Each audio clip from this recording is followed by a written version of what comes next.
6100 kilogram ഭാരവും വഹിച്ച് 16 minute കൊണ്ട് ഇന്ത്യയുടെ ബാഹുബലി കുറിച്ചത് പുതിയ ചരിത്രം. ഒരു ഇന്ത്യൻ റോക്കറ്റ് വഹിക്കുന്ന ഏറ്റവും ഭാരമേറിയ ഉപഗ്രഹമാണ് ബ്ലൂബേർഡ് 6. ടവറിന്റെ സഹായമില്ലാതെ സ്മാർട്ട് ഫോണുകളിലേക്ക് ഹൈ സ്പീഡ് സെല്ലുലാർ സിഗ്നൽസ് എത്തിക്കാനുള്ള സംവിധാനവുമായാണ് ബ്ലൂബേർഡ് LVM-3യിലൂടെ ആകാശത്തേക്ക് കുതിച്ചത്. US ആസ്ഥാനമായ AST സ്പേസ് മൊബൈലാണ് ഉപഗ്രഹം വികസിപ്പിച്ചത്. ISROയുടെ കമേഴ്സ്യൽ വിഭാഗമായ ന്യൂ സ്പേസും ASTയുമായി ഒപ്പുവെച്ച കരാറിന്റെ അടിസ്ഥാനത്തിലാണ് വിക്ഷേപണം.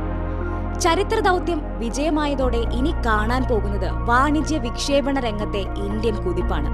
കഴിഞ്ഞ 7 വിക്ഷേപണ ദൗത്യങ്ങളിലെ പ്രകടനം 100% വിജയസാധ്യതയുള്ള റോക്കറ്റായി LVM-3യെ മാറ്റി. ഏറ്റവും ഭാരമുള്ള ബ്ലൂബേർഡിനെ ഭ്രമണപഥത്തിൽ എത്തിച്ചതോടെ ലോക ശ്രദ്ധയിലേക്ക് ഇന്ത്യയും ISROയും വീണ്ടും എത്തുകയാണ്.